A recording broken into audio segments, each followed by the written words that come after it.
Welcome, everyone, to the Union Federation podcast here on the Fandom Podcast Network, where we discuss both Star Trek and the Orville here on the Fandom Podcast Network. And on this episode, we are discussing Lower Deck Season 3, 2 episodes. Back to back here, we're talking. It's episode 5 of Season 3 of Lower Decks, Reflections, and episode 6, Hear All, Trust Nothing, a.k.a. the Deep Space Nine episode. Excited to talk about that one. But before we go on, I need to introduce my co-host. And of course, as always, I'd like to welcome Miss Amy Nelson. How are you? Well, hello. I'm excited to learn about Orions, but all I've learned is from those Holosuites novels, and they're terrible. The one with the boobies, you've read them, Kevin. Yes. And apparently they know a little bit about pirating. So yes. I guess that's not a rumor anymore. Yeah. So yeah. Well, you know what? Let's get right into it, guys. We're really, really excited. So let's get into our first away mission and discuss Star Trek Lower Deck Season 3, Episode 5, Reflections.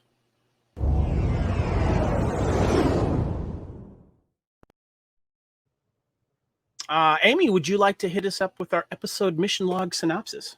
Yes. Rutherford's implant malfunctions, allowing an alternate personality to take over. During a skirmish with security, Rutherford ends up in a coma.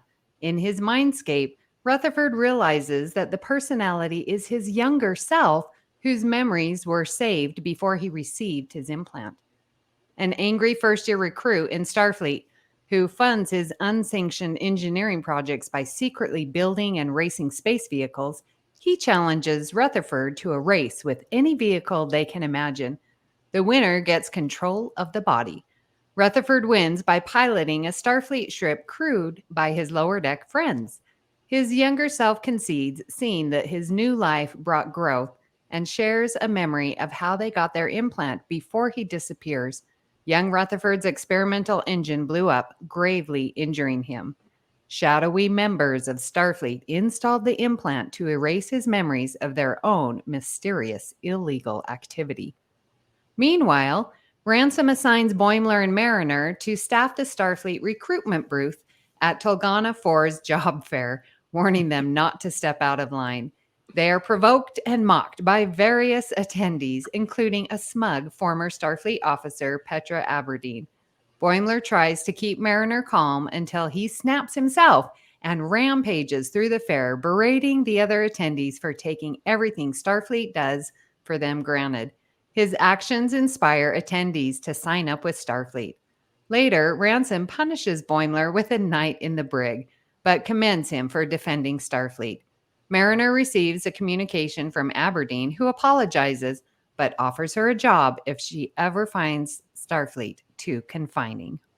Boimler spending a night in the brig kind of reminds me that, how Martha Stewart did some prison time and got some cred, some street cred. I think he might get some street cred a little bit down there in Lower Decks after this. Well, maybe Snoop Dogg will have Boimler on his show. I know, right? He might learn to knit some shawls or crochet. Bold Boimler needs some street cred. So there we go. Amy, your first reactions to this episode. First of all, there's a kind of like the little dark side to it that we get here, of course, with Rutherford and some nefarious things that seem to have happened that caused his weird implants and everything. Section 31. I don't know. I just blurted that out. I don't know. And then we get this fun. These are things that we would never get in Star Trek elsewhere. And that's what I love about Lower Decks. A job fair. I don't know if you've ever had to work one of those or attend one of those. Not so much fun. Anyway, your thoughts on the episode? Yeah, I sort of like this. On All Good Things, we have a series called Mirror Reflections, which is about the mirror universe. So there were a lot of callbacks, especially like to Discovery of, where we saw, oh my gosh, the engineer of Discovery. See his reflection in the mirror? Yeah. Yeah. Oh, God. Yes. Oh my gosh. Stamets? Stamets. Yes. Oh my Yeah. gosh. Yeah. And so that was really fun. I'm like, okay, so is this our mirror universe? But I don't know that it would really fit that definition because it's his younger self. It's not an alternate universe, right? Well, yeah, I think so. But just remember, the most important part about that, though, Amy, is that we don't always have to travel around the sun or go back in time to save Earth. It only happened 4 or 5 times. Yeah. I thought that was pretty funny. Yeah, I don't know. That's interesting. But so one of the call outs I got to throw at the top. It's a silly little thing, but I loved it. Was the Collectors Guild. The guy that looked like the alien. I don't know if you remember his name or not, but remember when Data was captured in the Most Toys by Fajo. Uh-huh. And he had that collector buddy come by. His name was Palar Toff, and he had that weird little gold thing across his head. That was one of the species that showed up at the booth. He was one of the collectors. And I know this well because I used to play the card game, Star Trek card game, and also work for the company eventually later that made it. And there was a card called Palar Toff, and it was one of those cool cards that you would play in the game to like get a card and stuff like that. And so I always remembered that guy's name, and I thought it was funny that it was that same alien that came to visit him to kind of check on his collection and data and all that kind of stuff. So I thought that was kind of funny. Yeah. And I have to tell you, that job fair scenes were too perfect. Like, who hasn't been to a job fair? I definitely have been to many job fairs myself. And yeah, there's the tables and the animosity and our booth is better than that one, and it all gets summed up in these scenes, and it's just brilliant. Well, I thought we would kind of go over some of that stuff. First of all, a funny line. How do we know you don't have, was it butt bugs? While running a recruiting booth, Boimler and Mariner are confronted with conspiracy theorists who rattle off a couple of disconnected ideas surrounding real events. But when mentioned parasites taking over Starfleet Command, Mariner admits that did happen in the Star Trek universe. The difference between reality and conspiracy is negligible. But what's funny is that they went through the neck, not the butt. Yeah. Which is still a really creepy first season episode to watch. I just got to say. Really is. Yes. I do want to go off on a little bit of a Starbase 80 tangent here. When Mariner complains about having to run the booth, Ransom threatens to send her to Starbase 80, which quickly shuts her up. Ransom has no plans on sending anyone there, though he later acknowledges to Boimler that Starbase 80 is an empty threat because not even Mariner deserves that. I had to kind of look up some stuff, and I found some memory beta alpha information. In the year 2365, and this was in the TNG novel Fortune's Light, while Guinan was waiting at the starbase for the Federation starship Enterprise D to pick her up, she was told a story by Jake Stutzman, the very same story that she later was told by Geordie LaForge, where he claimed credit for Stutzman's action. And then it was mentioned again when USS Voyager encountered the USS Equinox in the Delta Quadrant. Captain Ransom said that he had previously been on an Intrepid class ship as a science officer for a visit while at Starbase 80. And there's some other references to Starbase 80, but apparently it's not a really cool place to go to. Yeah. Well, Ransom says it's a hellhole. Yes. Probably no relation. I also liked, while being mocked by civilians while attending the recruiting booth, one of the complaints was why they change uniforms all the time. Both Boimler and Mariner comment that it's not crazy of an idea to update uniforms, while also commenting that not every ship has to wear the same thing.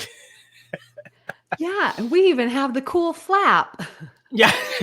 But I think that's so funny because many fans, myself included, like, why are we changing uniforms every season? Like, you look at TNG, you have your season 1, and then you have 2 to the rest of the end of the series, right? What's interesting, you're right. What's interesting is Voyager, or I'm sorry, not Voyager. Deep Space Orville did it, but it wasn't as drastic. There was just some little bit updates and stuff like that I noticed. But I want to touch on the Boimler rant here. When a crowd starts gathering to mock Starfleet at the recruitment booth, most, if not at all, the complaints are related to things said by critics of the franchise or more militant fans. So they're speaking to the actual Star Trek fans that have complained about these things. The reason you suck speech after Boimler hits the rage breaking point, he goes into other recruiting groups and tells them off for being ungrateful bastards and then flips their tables. I'm going to try to do a little reenactment here, okay? Okay, here we go. I'm Boimler. Without Starfleet, none of you would exist. And then he leaps over to the geologist booth. You don't want to protect you from the Klingons of the Borg. We just want to explore and study you effing quasars. But you know what? It's the right thing to do. He leaps to the truthers booth. Stupid bleeping truthers. You hate the truth. You're just a bunch of pathetic gossiping weirdos. He leaps at the collector's booth. Collecting is stupid. It doesn't make you happy. Your ship smells like ass. At the Wadi booth. You're always getting people trapped inside games. Stop trapping people inside games. Goes on a rampage. Manager ends up recruiting people. The doctor didn't spend 7 years trapped in the Delta Quadrant for you effers to question this agency. He's got rights. I love the call out to the Wadi booth, the DS9 game that they got stuck in. God, I'm forgetting the name of it right now. Oh my God. It's Move Along or something like that. Move Along Home. Yeah, Move Along Home. Yeah. Now we'll get into the I guess the main plot A of Rutherford when we get into the article section. But I thought this was pretty funny because it really kind of speaks from a fan's point of view of all the times people have complained about certain things, but it also calls out all these aliens that did these really weird things. Was there anything else that jumped out at you there during that rant or that scene doing the booth? Yeah, those were really quite fun. The stop trapping people in games, that was definitely jumped out at me. And then yeah, I totally missed that last one talking about the doctor in the Delta Quadrant. But I liked how it was the Vosh character, the independent archaeologist, and how she. Oh shoot! I just lost it. Yeah, that was Georgia King playing Petra Aberdeen. Yes. Yeah, and how she's like, "Don't sign up to Starfleet; they get assimilated into the Borg. Hope you like black tubing." Yeah. Mariner's like, well, that doesn't happen all the time. Yeah. Yeah, I really like that character. I thought she was great. Well, let's get into the article, which covers the main plot in this episode.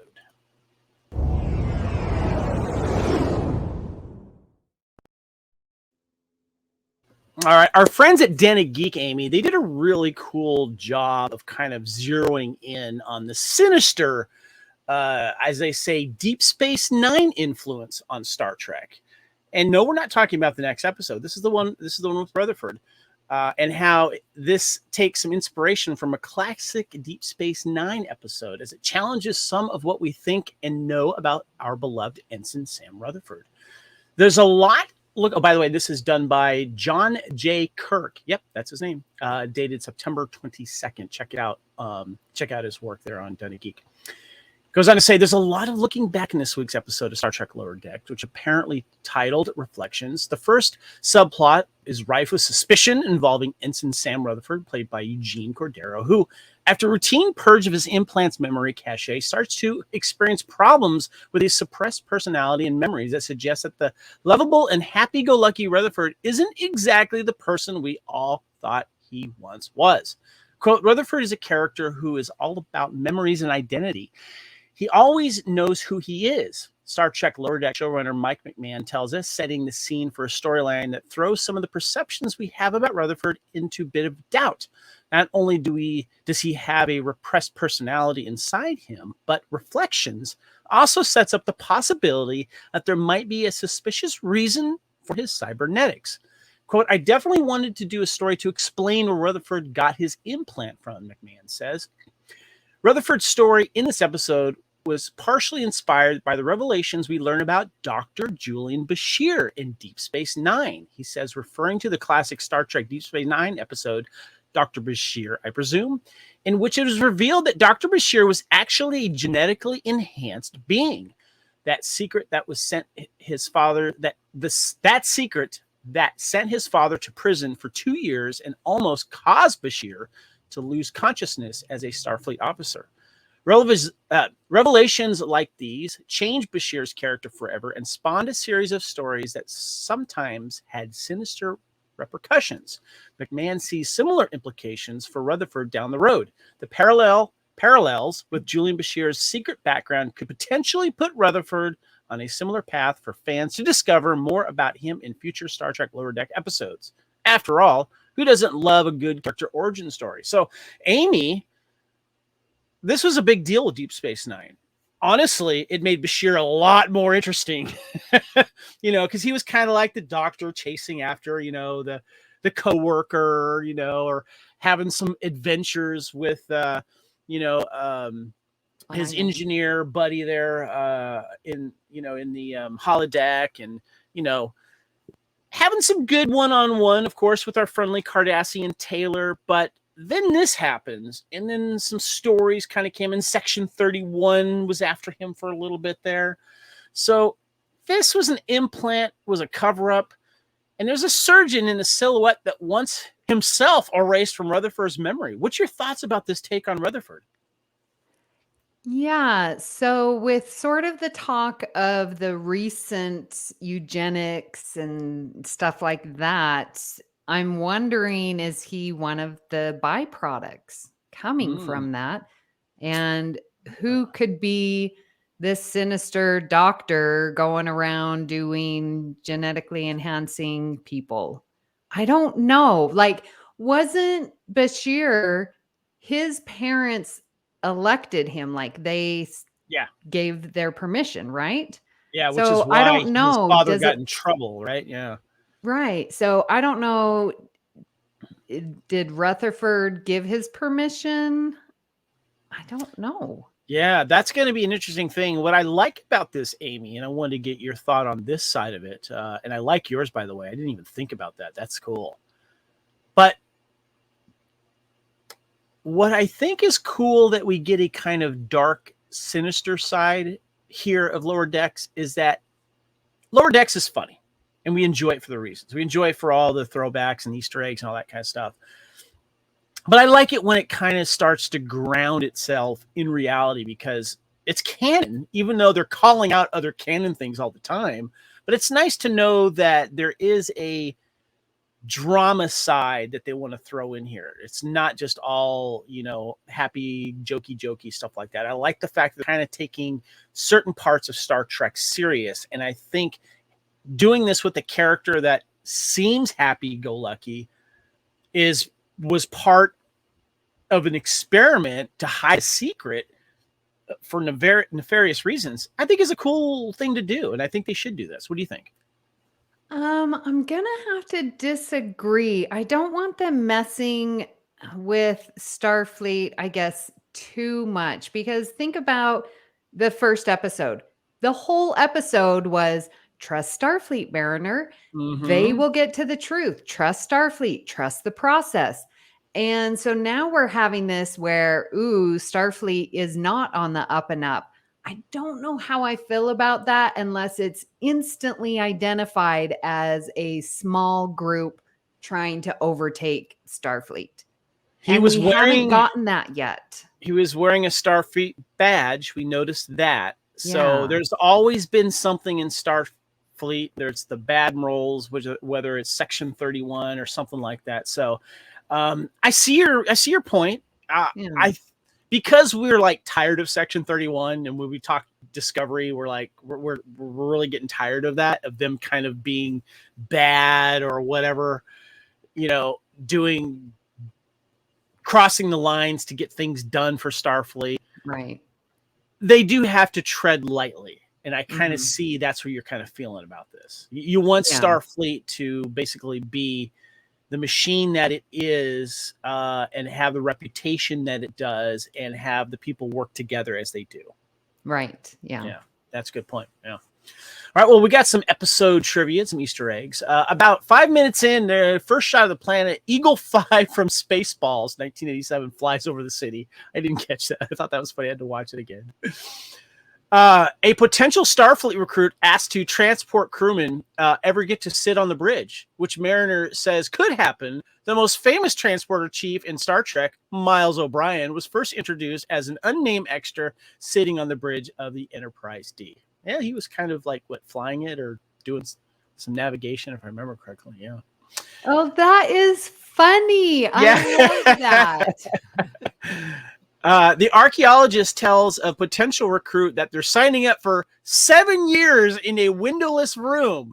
In the 80s, 90s, most Star Trek shows ran for 7 years until their contracts ran out. I thought that was pretty funny.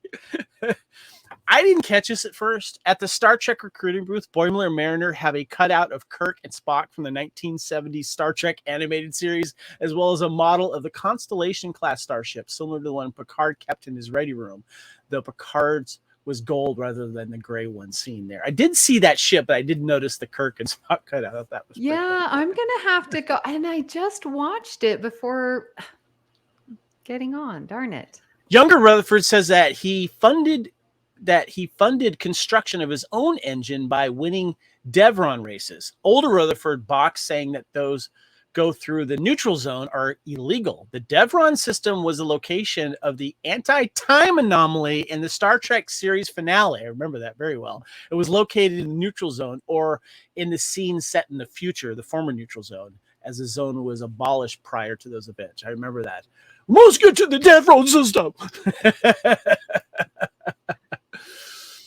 The Delta Flyer and accompanying racing uniforms are both taken from the episodes of Star Trek Voyager.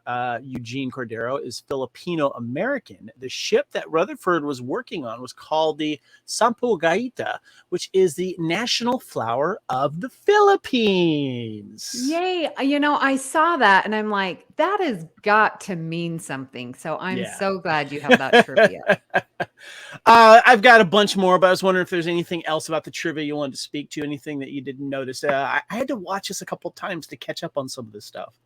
I really liked the mindscape that we had, the all white. Totally took me back to Inner Light and TNG. Yeah. I love seeing the Delta Flyer design again. That was one of my favorite things that Paris's character got to do.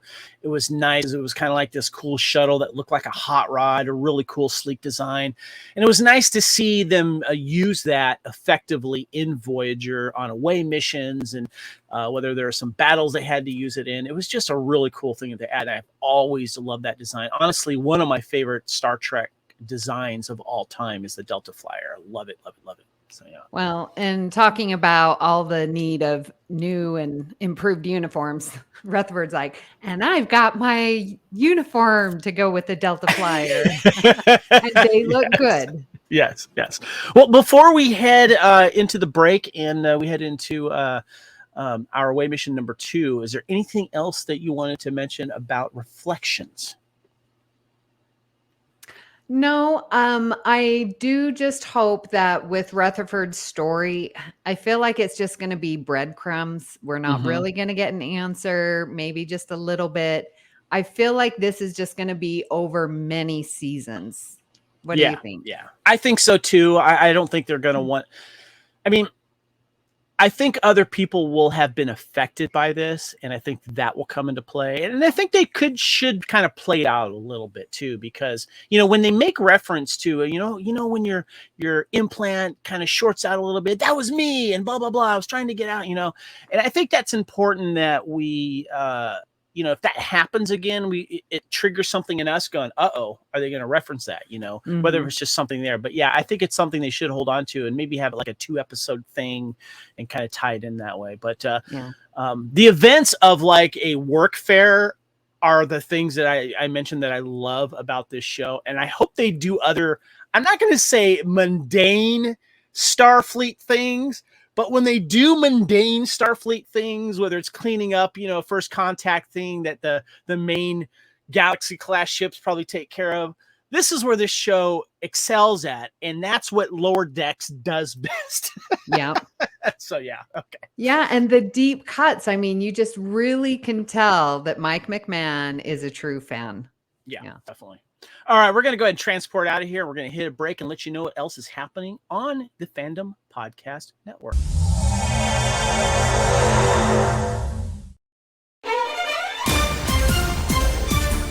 Thank you for listening. We hope you're enjoying this podcast. Here are the other great shows on the Fandom Podcast Network. Culture Clash, where we discuss the latest in entertainment and pop culture. Blooded Kings, our show covering the entire Highlander universe. Couch Potato Theater, we celebrate our favorite movies. And Time Warp, our Fandom Flashback show discussing a year in movies and our favorite retro movie, TV, and pop culture topics. Good Evening, discussing all things Alfred Hitchcock. Hair Metal Podcast, we cover the rock metal music of the 80s and early 90s. Type 40, a Doctor Who podcast, discussing the time-traveling Doctor Who universe. Lethal Mullet, an action film podcast covering the 80s, 90s, and beyond. Also, check out the Lethal Mullet Network for more great podcasts. What a Piece of Junk, our Star Wars podcast. Making Treks, a Star Trek podcast with a deep dive into the final frontier. The Fandom Show, our Fandom Podcast Network live YouTube show discussing the hottest topics in fandom. The True Believers MCU podcast, discussing the Marvel Cinematic and Television Universe. Union Federation, our Star Trek and the Orville show. And we're proud to welcome the BQN Network to the Fandom Podcast Network. Please visit our friends on the BQN Network, a Star Trek Universe podcast that also includes your favorite topics, movies, history, superheroes, and more. You can find the Fandom Podcast Network on YouTube. The Fandom Podcast Network is also on all major podcast platforms. The Fandom Podcast Network audio master feed is on Podbean at fpnet.podbean.com. You can find the Fandom Podcast Network on Facebook, Twitter, and Instagram. You can email us at fandompodcastnetwork@gmail.com. Thank you so much for listening, and remember, respect others and enjoy your fandom.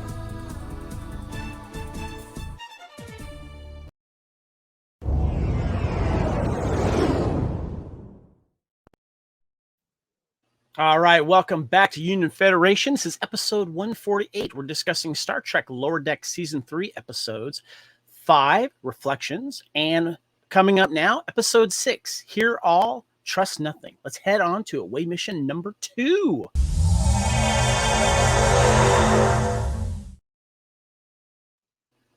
All right, Amy, looking forward to talking about this one called Hear All, Trust Nothing. This episode aired September 29th.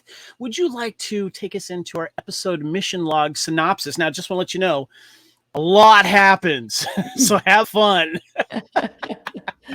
All right. Well, we have Captain Carol Freeman oversees trade negotiations with the Karema at Deep Space Nine alongside Kira Nerys.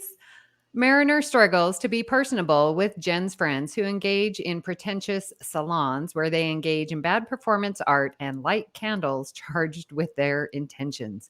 Tendi and Rutherford tour DS9, but encounter an Orion DS9 officer, Mesk, who tags along, excited to meet another Orion and relishing in their culture's criminal behaviors, to Tendi's chagrin.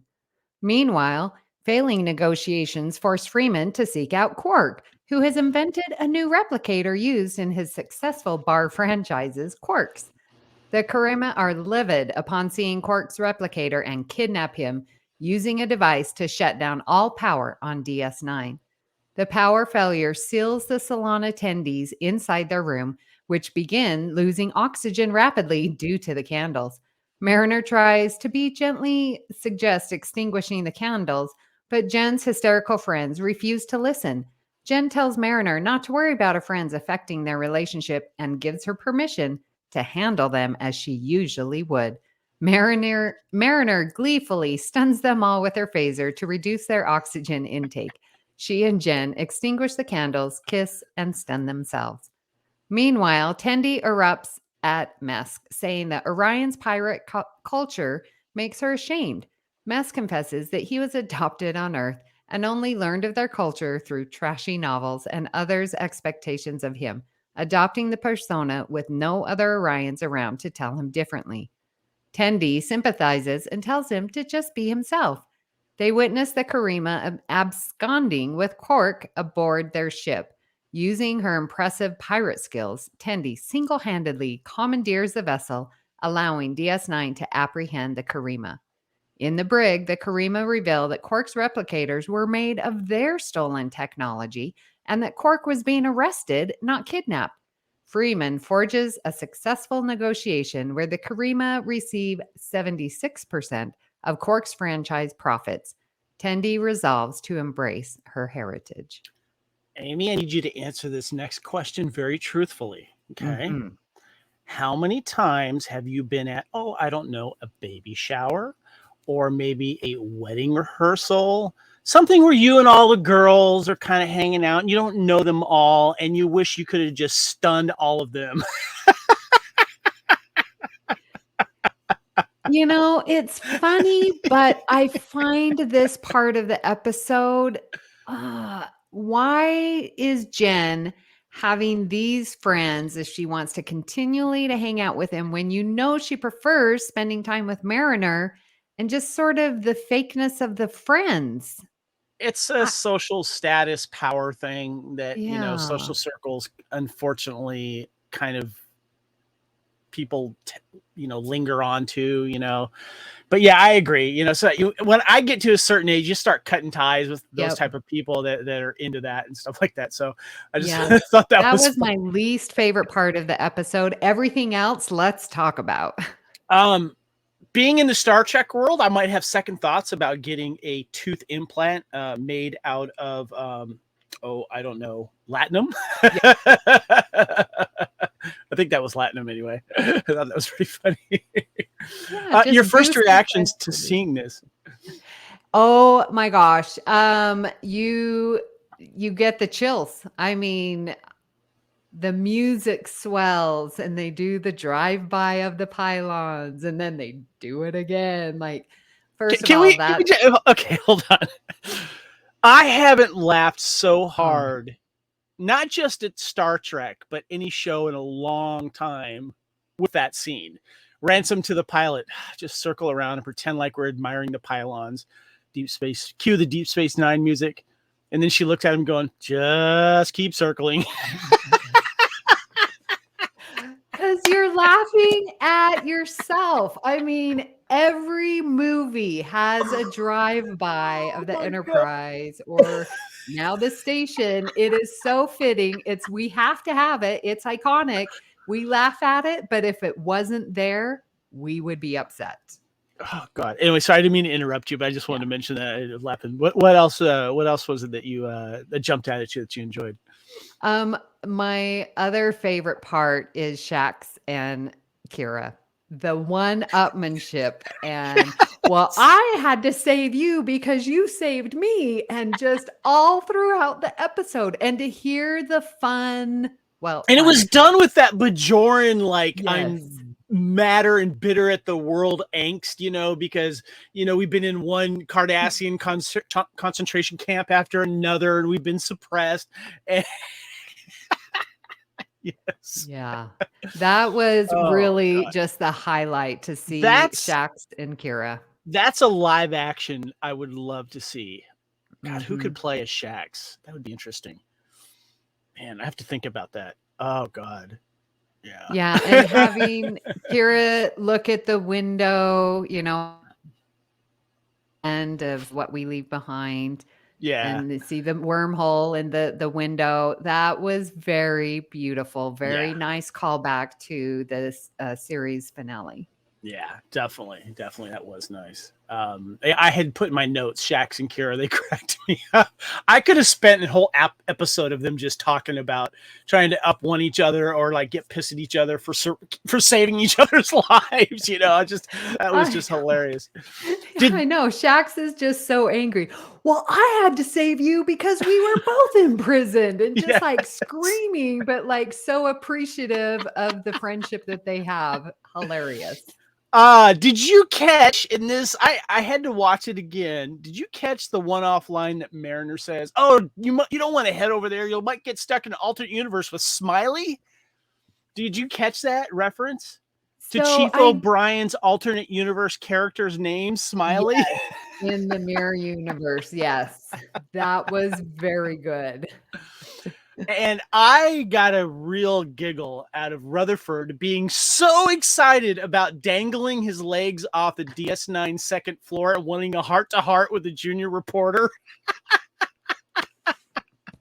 So many scenes of of Cisco's son and Nog, right? Just hanging out, looking at people. Well, and that makes sense because Rutherford has worn a Jake sweater previously, so he's doing the Jake thing, hanging his legs off. So it's totally in character, and how they're so excited to do all these things. And Mariner's like, "You're such tourists." Well, here we are. This is touristy Deep Space Nine. I always wish they had built a full-size DS9 set somewhere. That thing would have been so cool. Yeah. Okay, so the other thing was the whole like girls' night in. I called it like a beatnik slam poetry style night because they're all doing this thing while they're like doing the poetry and stuff like that. It's pretty funny. I'm sorry to belabor the point, but when they get into issues and the station goes dark, these are officers, or these are lower deckers. They should know how to handle themselves in a blackout. Yeah. Like, they're on the Cerritos. Why are they acting all sorry for the terrible... Maybe that's why they're going to stay lower deckers. Maybe I don't know, but yeah, I gotcha. Yeah. I just that whole section fell flat with me. I think they dumb them down, and I'm going to use that word so that they can kind of move the little short plot line with was it Jen and Mariner, I guess, and kind of, I mean, the circle that Jen is with the girls there. I remember some of those in high school. I'm just saying, and I'm not just talking about girls. I'm talking about guys too. Not so smart. And when you have someone that's making, alpha male or alpha female decisions, and they're not that smart. And I had a lot of those memories come back this weekend because I went to my high school reunion at my high school, but it was one of those weird reunions that were kind of a byproduct of COVID, where it was an all year reunion. So no matter what year you graduated, you showed up. Wow. Didn't meet anyone I knew because everyone was an older class than I was, which I thought was really weird. Wow. So what was the time frame window of we had people from the 30s and 40s there. Let's put it that way. Okay. Yeah. And there was booths set up for each decade, and you could sign a little thing. And I showed up, and I was only the second person from the 1980s that had signed up. Oh, wow. But I did get to walk around my old high school, and a lot of memories like that popped up. And I remember walking down an alley going, oh, man, this was the alley where you got your ass kicked or bought weed from. I digress. I thought a very funny scene was that tool that what's his name, the other Orion guy, what's his name, Mesk, the special tool that is kind of like the Doctor Who tool that can get in and do anything, and he's kind of bragging about it, but Tendi uses it and pulls the tooth out and is running, and they're all like, what are you doing? Oh my god, you're using the tool. And she's like, shh, I'm pirating. Tendi, I think, is my favorite character. I really love her. Well, I think we saw that tool in Picard, where it can fix anything, or very similarly in Discovery with the programmable matter. Remember season 3, and they had this tool that the matter would program to whatever tool you were thinking. Yeah, the sonic screwdriver. Yeah, the sonic screwdriver to Doctor Who's I was trying to compare it to. So I thought that was funny. I love it that Tendi turned the tails, and even though she's ashamed of the pirating history of her race, she was able to do it, and her parents would have been proud. Yeah. Okay, there was one thing. I don't know if you picked up on it. It didn't bother me, but I did notice it. So Quark, God bless him, one of my favorite characters of Deep Space Nine, probably the glue that held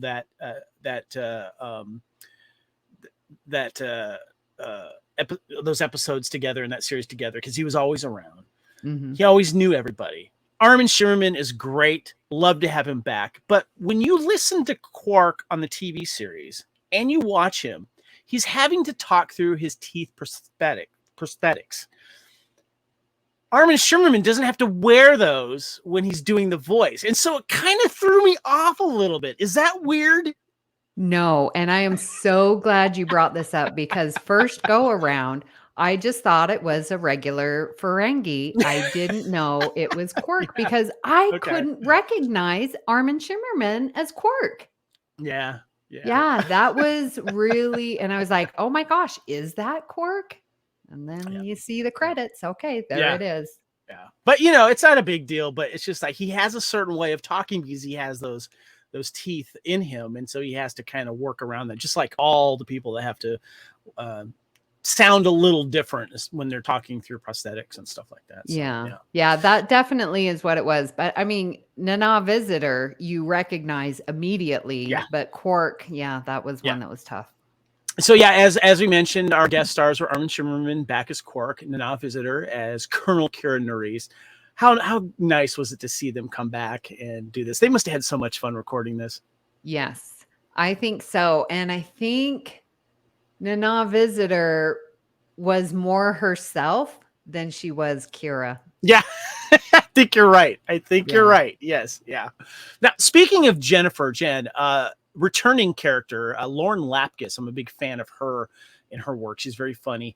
I do kind of want to see that relationship mature a little bit more with Mariner, because I think Mariner having another friend outside of the main crew would be a good thing, and maybe they have an adventure together. I was thinking about that. What do you think?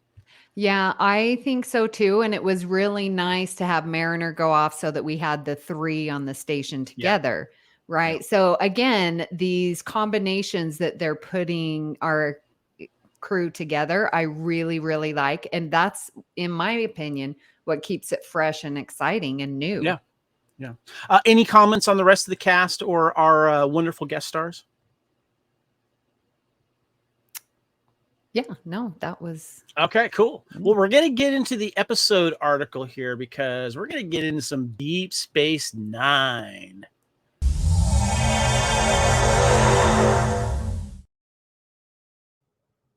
So our friends at Den of Geek did a wonderful article, John Kirk again, talking about this episode. And he goes on to say, Star Trek Lower Decks Episode 6 is an unabashed love letter to another classic Trek series. In fact, every callback moment in this episode is designed to fill the audience with an overwhelming wave of nostalgia for Star Trek Deep Space Nine. The reasons? Characters, cultures, religions. Deep Space Nine is the Star Trek series that arguably has the richest, most recognizable lore in the franchise. That certainly comes out in this week's episode as we delve into why it seems more like a Deep Space Nine episode rather than a Lower Decks one. Now, Amy, I would have thought that if there was more cast members that they could have brought in for this, and I thought that would have been kind of fun. Let me ask you this. Which other, if you could have added one more other Star Trek Deep Space Nine character cast, who would it have been? Okay, they should have gone to Garrick's tailor shop. Yes! Oh, God, yes. I mean, as they're saying the things to do, that tailor shop, of course, that's what I wanted to see. And I wanted to hear Garrick's voice again. I think that would have been a really nice addition that would have seamlessly gone into, because they're walking the promenade. Of course, we're going to see that. If you bring in Cisco, you have to explain his return. If you bring in Odo, you'd have to do the same. So, yeah, that's a good point. Yep. Yeah, well said. Well, what would you like to have seen? That was my choice too. Was really? Garrett. Yeah, wow. Yeah, because I wanted Rutherford to maybe buy something from him, and maybe his character, Garrick, who knows everything that's going on, could have been doing something maybe against Quark or maybe working together or something. That would have slid in there right away. I think that would have been really cool. So rules of acquisition, even the title of the episode, Hear All, Trust Nothing, is a callback to some of the lore that made DS9 a standout in Trek history. Since Quark was such a big part of the episode, and because we wanted this episode to make a lot of profit, you had to go with a rule of acquisition for the title. Star Trek Lower Deck showrunner Mike McMahon jokes to us, but of course, if you're going to quote a Ferengi maxim, that can only mean something familiar is close behind. So that was cool that they did that. Return of Quark, of course. I love that. And when Ensign Boimler's new bold Boimler personality manifests itself at Quark's Dabo tables, there's a chance to not only meet another familiar character, but to also compare lung capacities. Quote, I mean, Jack Quaid can scream, but Armin Shimmerman can scream like nobody else in the world, McMahon says. I loved working with Armin Shimmerman. As for Shimmerman, he told us this time with the crew of the USS Cerritos, I loved working with the lower deck, Sherman says. Returning to play Quark was as easy and comfortable as slipping into a favorite bathrobe, warm and familiar. Of course, I had to brush my teeth. Bringing DS9 life to animation, the tone had to feel like Deep Space Nine as well, and moments that show that lower decks walking the promenade, passing by the storefronts, and familiar scenery all help set the scene. Moments like Rutherford wanting to chat with a familiar junior reporter, or the crew seeing some other well-known faces at Quark's bar and hearing shouts of Dabo all help. I thought, Amy, they did a great job of bringing us back to the promenade of Deep Space Nine. What was the ice cream treats that they used to have? The sticks. Oh, I can't remember the name of it, but I wish one of them would have talked about that a little bit more, I guess. So then we had the Orion Wharf connection, Kira, of course. And he goes on to say, seeing objects like Ratagino mugs in different shots, Cardassian computer consoles in the background, and watching the lower decks interact with all these places and characters makes us recall what a thoroughly different series DS9 was from Star Trek Next Generation. Quote, I really love spending time there, utilizing these characters like the Gamma Quadrant aliens that we had met before, keeping it so it didn't change anything. McMahon says, it was just like finding one extra little stocking stuffer at the end of Christmas. In the end, we don't remember what an impactful influence Deep Space Nine had on Star Trek fans and the franchise, but through the humor of Lower Decks, we see its richness and contributions to Star Trek lore, and we also remember the fun we had while, like its crew, were stationed there for a short time. Amy, I do have to, I think, change my answer. Okay. About what other character I would love to have seen on Deep Space Nine. If not just for a walk-by cameo, we should have seen Tosk show up. The guy that we met in episode 5, Captain Pursuit, season 1 of Deep Space Nine, had a wonderful relationship with our O'Brien, and he was also the first visitor through the wormhole. Not a lot of people remember that. That would have been cool if he had come back, maybe just hanging out with Morn in the background there, Yeah, or at least seeing his species there. Yeah, maybe not being hunted, although throwing in a quick hunting scene would have been funny, and then someone should have gone again. I don't know. Anyway, the article I wanted to ask you talks about how it just took us back there like we were walking along, and the animation of Lower Decks is amazing. Whether it's that outside shot of Deep Space Nine, all the characters inside the promenade. I want to get your thoughts on the nostalgia that you were feeling during this episode. Yeah, again, seeing the pylons, but the music, and when they are walking the promenade, it felt like it did at Deep Space Nine. The busy, the hustle, all the different cultures. They captured the essence of it really quite remarkably. And to have Freeman on there working with Kira was a really fun dynamic, because I kept wanting to see Cisco, or I kept wanting to see at least Picard, or, someone of that stature. And we're getting Freeman trying to work it out. It just missed that. I don't know. I guess Kira didn't fill that place of Cisco, of like, gotcha, she's in command, Yeah, it's not like we saw the desk with the baseball on it or anything like that, so. I mean, she did toss the baseball and say, oh, it throws you a curveball. Okay, nice reference. That was nice. Yeah. I see what you're saying. I guess there's a balance here of the aliens that they're having to deal with, and the diplomacy, and, seeing I'm sorry, what's the captain's name? Mariner's mom, forgetting her name. Freeman. Seeing her like stress out when Quark and the aliens are starting to like, get at each other's throats, which is something you don't normally see with other starship captains in live action, but it's interesting to see that happen. And, I love the setting of it. And I got to tell you, Tendi coming out, being able to kick some butt and actually do some pirating, which I thought was great. And I love how they play into the stereotype. What do you think about the turn for Tendi in this? Yeah, I thought that was very well done. So many people come from an culture or from a family that they don't really want to associate. And sometimes you do have to break ties. And so for her to be a representative of, that subgroup, I think is really great. And then that cherry on the top of Rutherford's like, I like learning about you because that's makes up who you are. Like that, seriously, cherry on the top. Well done. That was a sweet moment. Yeah. Tendi is definitely one of my favorites. I love just the little things she shouts out. And, she was the one that signed up at one of those recruitment booths, which I love. Yeah. Well, let's get into a little episode trivia here.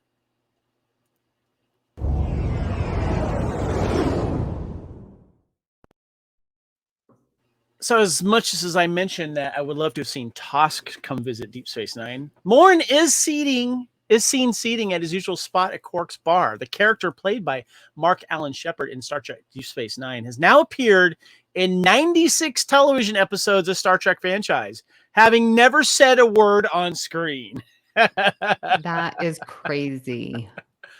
I remember meeting Mark a long time ago at an early Star Trek convention at the Pasadena conventions when they used to have the Grand Slam events there. Very, very, very cool guy. So Star Trek officers serving aboard Deep Space Nine are wearing the gray and black style uniform from the TNG movies and the later seasons of the DS9, but with the comm badges introduced in lower decks. Previously, all the Starfleet officers in the gray and black uniforms were shown wearing the comm badges with the gold trapezoidal background, which the LD badges lack. While this is not necessarily an error, it does mark the first time that pieces of the California class uniforms are mixed and matched with the established TNG DS9 style uniforms. That is a deep cut, definitely. That is. And it sort of goes to all those people who like to cosplay and mix and match badges and uniforms. You can do it. It's canon. Yes, I love that. Well said. Yeah.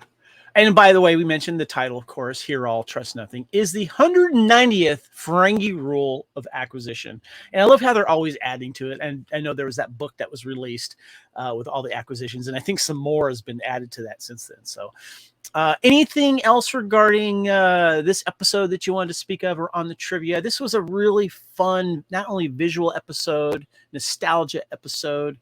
I think the whole thing with the with Freeman and that plot wasn't necessarily my favorite. I would have liked to have seen. I mean, it was funny at the end with Quark, and I loved that Mariner was kind of forcing him to clear her tab because of the chip that he had, and then Kira comes in and says, "What is that?" and he starts chasing him stuff. So that was kind of funny, but. To me, it was all about the other people, Tendi and Rutherford and all those guys, and the whole Orion thing that really kind of stood out for me. What about you? Yeah, and I'm wondering if we are going to maybe hear of the Orion Syndicate now that it's, we're being introduced to it a little bit more. I mean, we had the big Discovery season 3 with the Orion Syndicate. But one thing that I liked about it, it's sort of like, it's not high stakes. Like Freeman's trying to negotiate, and it's a not a transporter, it's a replicator issue at Quarks. It's like, we're not saving the universe. And again, that sort of adds to the funniness that is Lower Decks, because we're trying to save Quark because of a bartender. Right. Yeah. Wasn't it? Oh God, who was it? a Boimler that said, "Oh no, I guess they what was it? What's the game that they play there? Dabo. I thought that was illegal, or and then he was saying something about how there's nothing wrong with playing Dabo. It's an honest game. Or I can't remember exactly what it was, but I'm like, it's Quarks. Come on. Yeah. And so was he being serious? Like Quarks would never cheat, or that was just no? I think he was being naive. So yeah. But it was so funny because even when the power goes out and they like shine a little flashlight, Dabo. Yeah. I have to assume Quark gets away with a lot more now that Odo isn't around. So I don't know. Right. Yes. I'm sure. All right. Well, let's go ahead and head into our final thoughts and wrapping things up here.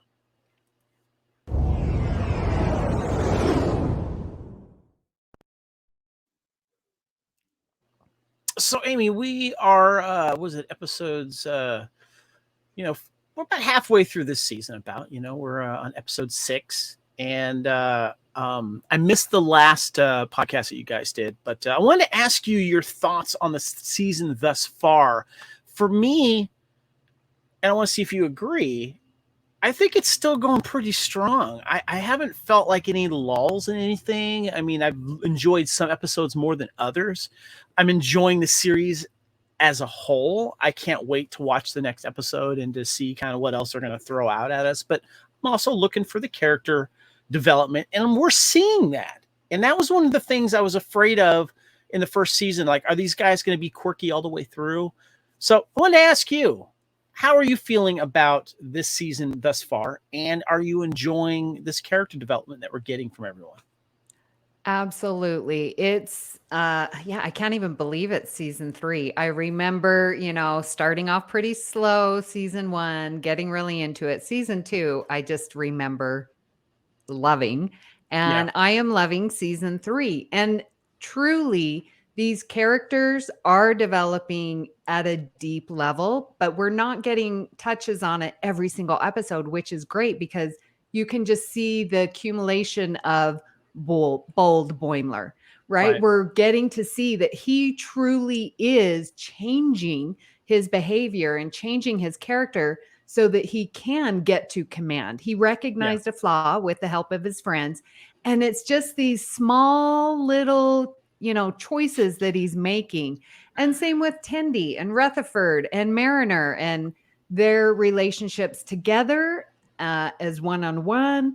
And Mariner really, for her to not lose her temper, but it was Boimler, like, she's making changes. She's maturing and recognizing. So this slow character build is exactly what I'm used to, like in TNG. You'd get something maybe the beginning of a season and then something a little later. Right. So yeah, it's really, and all of the callbacks, keep bringing them. I don't care if anyone says there are too many. It's not. So just keep bringing them. Regarding Boimler, I liked your point on that. I love seeing. I mean, he's got to stop screaming though. That's my only nitpick about him. And I think that as he gets more brave, and I think there's a little bit of that's happening slowly but surely. And I'm just wondering, like, when he does get that transfer to like eventually up the ranks, he transfers to another ship, and maybe he's like a first officer or whatever, and the captain's looking at him going, I see you spent some time in the brig here. What's this for? All right, you're my kind of guy. But I do still have one concern with Mariner, though. I want to see her step up a little bit with some maybe serious command, with stakes not so high, but a little bit, like, because I see her still getting frustrated and making all these little snippy quips here and there, which are funny. It's great. But she gets frustrated a lot. She's got a temper. I want to see that kind of progress a little bit more. She has gotten better, but that's the only thing that I'm kind of wondering about how they're going to handle her, because she's been tested. She's being tested by Ransom. Ransom's in her face all the time saying, I'm going to send you to Starbase 80. So I like that dichotomy between those two. Even though Ransom's this guy that's kind of self-involved and blah, blah, blah. But when he sees what he sees when he comes in the last episode, when he comes to the career day table, I liked that, you know, and stuff. So I'm hoping that she makes the next leap as well. So, yeah. All right. All right. Well, let's go ahead and let's get into some hailing frequencies here.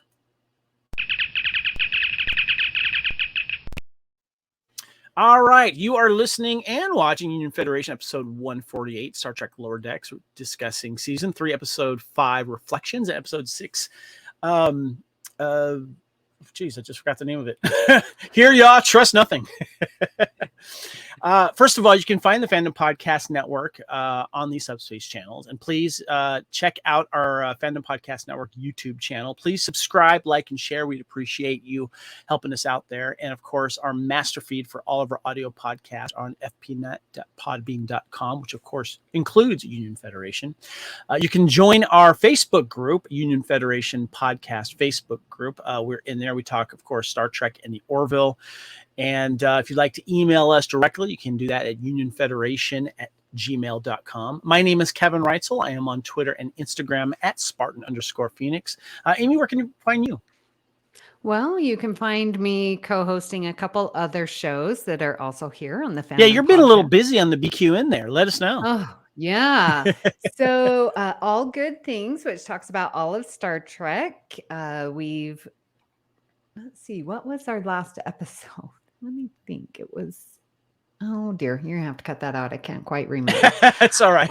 You've got a plate full, so that's okay. We're allowed. Yeah. You know? Also co-hosting Galaxy Class, which is about next generation. You can find me on Twitter at Miss Amy Nelson, and of course in our Facebook group. Yes. And our other crew members couldn't make it tonight for this. And that's, of course, Haley. She's on Twitter at Trekkie01D. And, of course, my buddy Kyle, co-founder of the Fandom Podcast Network. He's also on Twitter at AKyleW and on Instagram at AKyleFandom. You can find so glad that he is safe from Hurricane Ian. So, yes. Yeah. I had a long talk with him about that. For those that don't know, Kyle lives in Florida, and he was just north of a lot of the really bad devastation. And it was a tough situation. He had to spend he had to spend time at his parents' house on his dad's birthday, patching the roof. Wow. So he's spending some much needed time with his dad tonight, watching their favorite football team, and spending a little late birthday gathering. So good. Now, BQN, you can find BQN on Twitter and Instagram at BQN Podcast. And you guys also have your BQN Collective Facebook group as well. Yes. Yeah. All right. Well, looking into that orb of prophecy that we acquired from Deep Space Nine, we will be discussing the next 2 episodes of Lower Decks. That is episode 7 and episode 8. And, of course, coming soon in October, Prodigy Season 1, Part 2 comes out. That's the end of this month, Kevin. We are in October. I know, right? God, it's coming fast. And then right now, tentatively, we have Star Trek Picard in February of 2023. And I haven't heard of any updates, but we are having Discovery Season 5 in 2023 and also Strange New World Season 2 in 2023. Amy, do you have any information on that? I would sure love to have information next time we record, because there is the New York Comic-Con and there's going to be a 90-minute panel that will have Prodigy, Strange New Worlds, and Picard Season 3. So all of the TNG cast will be there, including Marina. It's almost making me want to fly out to New York City. That sounds like a lot of fun. Yeah, there's always some good information coming out of that show. So hopefully we'll have some news and maybe get a Discovery or Strange New World date or trailer or something. I just want to say, I know some people have don't like the idea, but I cannot wait for the Strange New Worlds and Lower Decks crossover. I cannot wait. I want to see live action. I want to see animated on both those things, and I hope that happens. Please. Yeah, I can't wait. Anyway, Amy, it is very good to see you again. Looking forward to doing this again with you soon. Thank you so much. Thank you. All right. Well, everyone, thank you so much for joining us here for Union Federation, and we will see you next time. Hailing frequencies are now closed.